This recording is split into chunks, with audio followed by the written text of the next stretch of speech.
Hi everyone, welcome. I'm heading into my wormery, my messy wormery. I've got to clean up this place one of these days. But the only reason for me coming down here right now is to check in on one of my bins. Last time I checked in on this bin, which is the oldest of my red wiggler bins, I kind of lumped it in with the feeding of all my other red wiggler bins, but since it's kind of in its own sort of separate situation right now, I figured I'd just do a separate short video on this one only, because the difference between all my other red wiggler bins and this one is that 4 weeks ago, 28 days ago, I gave this bin its last feeding, and then over the course of that time I've been giving the worms a chance to just polish off any remaining scraps of food that might still be in the bin, any scraps of bedding too. And I've even gone so far as to pluck out a lot of the larger chunks that I could find in there and move those uncomposted items to different bins so as to not distract the worms from focusing on the little tiny particles in there that I want them to try breaking down. It's been 6 days since we last looked in on this bin, and I thought I would just separate our check-in on this bin from all the other red wiggler bins because it is, it's in its own sort of separate situation, and all I really wanted to see was how the status of the foraging, or the starving process, if you want to call it that, is progressing. So let's get this thing up onto the bench and take a peek inside, see how things are progressing. Alright, so the bin's age I don't recall at this point, but it's well over 100 days at this point, I believe. I mean, I've got my smartphone here. Hey Siri, how many days have passed since August 21st? It was 124 days ago. 124 days, so now that's, I don't even know how many weeks that is, but if you deduct the 28 days from that, which is the last time this bin was fed, it was just short of 100 days old when I last fed this bin. And I believe that the main reason for doing that was because the material just seemed like it was coming along really nicely. And it did seem like we could probably drive it towards harvest pretty soon. But I think the one thing that we found as time went on, I can still see little baby worms here and there. I'm afraid I'm going to miss one or two, so I'm just going to fold this paper in half and leave them on there. Whatever. The paper's definitely getting worn down by the worms chewing their way through it. But we'll be quick about it, and the paper's pretty damp too, so I think they'll be fine if they're still on there. The one thing I definitely found hampering this process, though, is all this little tiny particle matter, all these little leftover bits of leaves, as well as the leaf stems and stuff like that. So I actually went in here after that last point in time when the bin was actually formally fed to pull out a lot of large leafy materials like this. And I've thought a few times about actually coming in here and spending just a few minutes probing through the bin and seeing if it might be possible to collect up a bit more of this stuff, just to try to help the bin get to that point where, there's really nothing left in the bin for the worms to eat. And, once that's the situation in the bin, I'll be able to start trying to migrate the worms out of the compost. Because as soon as they get to the point where there's really nothing for them to eat in the bin, it'll be very easy for me to establish a nice fresh feeding zone for them on the edge of the bin and lure them out of the finished compost over into that fresh feeding zone. But it always seems to me like as long as there's a lot of material scattered throughout the bin like we're seeing here, the worms are just not going to have any motivation to leave. And the other reason why they would feel pretty content to just stay in here is the moisture level too. The moisture level in here being pretty high, the material's kind of damp and sticky. It promotes movement of the worms throughout all areas of the bin, whether it be on the top surface of the bin or out in the corners, all those areas of the bin where a lot of times it gets a little bit extra ventilation and things dry out a little bit. With that nice large plastic covering on the bin, I feel that we've got pretty good coverage that's sort of forcing the recirculation of the moisture in the bin really nicely in all areas throughout the bin, which I think really does promote a lot of good activity and breakdown of the materials. So I was just a little bit curious how much I would be able to pull together if I started just rummaging through quickly, trying to pick off any larger scraps that I encounter on the way. Not trying to get overly nitpicky about it, but you can already see that I've already collected a pretty decent pile of materials here, all stuff that would, enable the worms to just stay put right where they are at some point in the future when I really want them to move out. So I'm not going to go crazy here trying to pick every last scrap out, but I just thought it might be helpful if I were to kind of burn through here quickly, picking off anything that I can find that's pretty good in size, and collect it all up so that we can extract it out of this bin and take it out of the equation. And I think by doing so, we're going to help this bin get to the finish line a lot more quickly. It's kind of fun when you find a batch of worms in a particular area, because without ever having fed this bin over the past 4 weeks, there's really no particular place in the bin where there'd be a concentration of food. Whenever I feed, there's always a concentration of food in that particular feeding area where I last fed. But over the past 4 weeks, this bin has just been kind of starving, foraging. And I've gone through the bin a couple times picking out materials.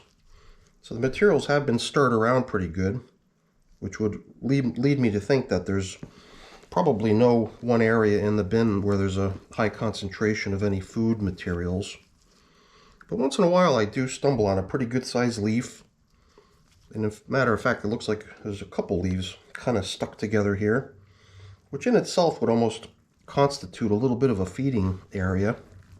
And it's not too surprising to find a number of worms hanging out there. But then again, we're finding worms hanging out everywhere in this bin. It's a pretty densely populated bin. And I believe that was probably the other reason I didn't worry too much about all these little scraps. I figured to myself that a bin with this many worms in it still, gosh, how long could it take for them to work their way through a pile of leaves this small? But I don't know, it always helps, If you really want this foraging and starving stage to work well, I believe it helps a lot to pull out any large chunks that could steer their attention away from the small, tiny stuff that you want them to be focusing on at this time. And then you'll really end up with some really nice, fine material. So we've already gone through about half of the bin at this point. We're definitely accumulating a pretty good collection here of stuff. Not to say that that stuff would take very long to break down. I don't think it would. But every little bit helps. And I figured if I could just take a few minutes to do this, we might actually be able to steer this bin towards migration and harvesting a little bit quicker than it would happen if we didn't. I'm not in a particular rush. But sometimes I think to myself, hey, what could I have done to help the process along in any one of my bins, regardless of what process is undergoing in that bin. I always think to myself, what kind of minor improvements could be made, what kind of little tweaks could be done to the process to help things along. And in this particular case, it did seem to me like I'd left a lot of stuff out here in the material for them to continue nibbling away at. So I thought it would be kind of nice to come in here and kind of take it away from them. Maybe not nice from the holiday spirit perspective. Yeah, maybe I'm kind of the wormery Grinch, right? Taking away all the holiday food. But whatever. At some point in the near future, I'm going to reward them with a nice big treat, which will be a nice freshly rebuilt feeding zone full of fresh foods and bedding. And that'll be their reward for clearing out the remainder of this compost of any little remaining scraps and bits and pieces that they have left after I finish this. So yeah, every time I find a piece of leaf like this, Makes me think it's a great opportunity to speed things along by taking it out. And it's something that I've been trying to do a little differently lately too, which is not add slow composting materials to my bins. And in a way, leaves are a little bit of a slow composting item. The leafy material on the leaves is not so much the slow item. It's usually these little sticks and stems that seem to really take a while. But in this case, it does seem like the leafy material is taking a while too. I mean, you would think after a month there'd be none of that stuff lingering in the bin, but you saw how much we've already collected. It's a pretty good amount. So in my more recent bins, or at least the bins that I am more recently trying to steer towards completion, the ones that are, you know, maybe nearing or at about 100 days of age, I've really stopped using leaves as the bedding, and I've been focusing more on trying to use paper instead, assuming that the paper will maybe break down a little bit more quickly than the leaves and their stems. So I'm always trying new things just to see if there's ways to optimize the processes that I follow. You know, and then I just try to share the results of those tests with everyone. The tests don't always go as they are planned or expected. Sometimes you think that you're going to do something good and you end up shooting yourself in the foot. And that's okay too. You can't really learn unless you make mistakes, right? And I'm not too ashamed to share the mistakes with my audience either. I have no shame, right? So I think we've done a pretty nice job collecting up a lot of scraps scattered throughout this bin. I guess the other bonus was we got to check out a whole bunch of worms in the process, and that was fun.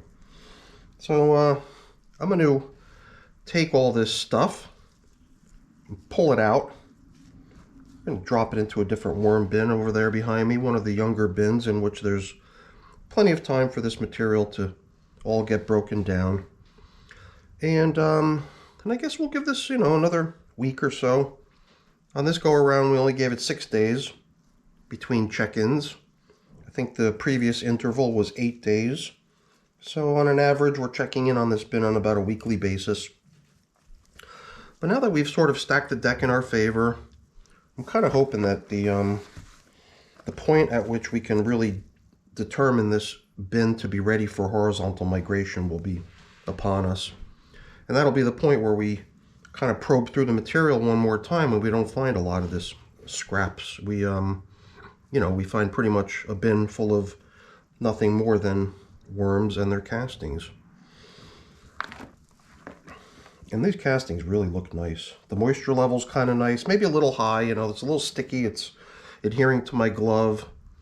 And like I said earlier, I like to keep it that way because it does seem to, you know, promote a lot of composting activity when the moisture levels are there, allowing the worms to pretty much go anywhere in the bin to do their work. Later on, when we're trying to migrate them out of the material, and we're trying to lure them into the far end of the bin with a fresh batch of food and bedding, I will probably leave all of this material uncovered to air out and dry off a little bit. And that in itself will also become a motivator for the worms to exit the material, because as it dries, it'll become less and less comfortable for them to remain in, and they'll go looking for a more damp, cozy spot to hang out in, and that'll be the feeding area of the migration zone that I set up for them. My hope is that we can get to that point pretty soon. So I know this is kind of like a painting, right? When you're making a painting, there's always that opportunity to add one more brush stroke, it seems. And I think even, you know, Michelangelo and Picasso and all the famous artists had to eventually decide at some point that it was the last brush stroke and that their masterpiece was complete. So why don't we cut ourselves off at this point? No more picking.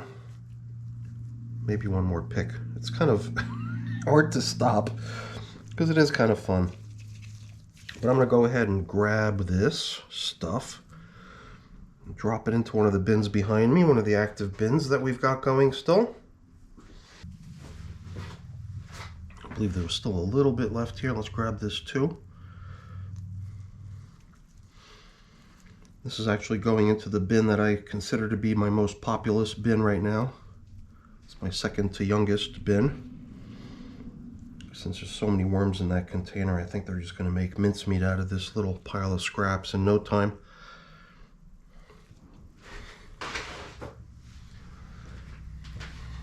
Okay, and we're going to level off. So clearly there's, elements remaining in this bin, which are the things that were picked out along the way. And like I said, we can certainly spend more time trying to eliminate all this stuff if we wanted to. But we got to stop somewhere, and we're going to stop here. So let me get things leveled off here. And we can start restoring things so we can let them continue their work. And, it's kind of hard to resist pulling a few more scraps out when you encounter them. But, at this point, we've certainly reduced the amount of it significantly, I think. Although I don't really know exactly how much of it remains. My hope is that it's not a substantial amount at this point, and that, the population this size can do away with it in a fairly short period of time.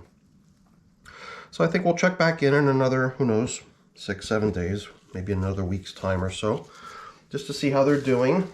Hopefully they'll have made really nice progress on the job by that time. Maybe at that time we'll be able to transform this bin into being in the next phase of its life cycle. Because I do kind of consider this as almost like the tail end of the feeding life cycle, because essentially they are still eating the foods and beddings that I gave to them during the normal composting process.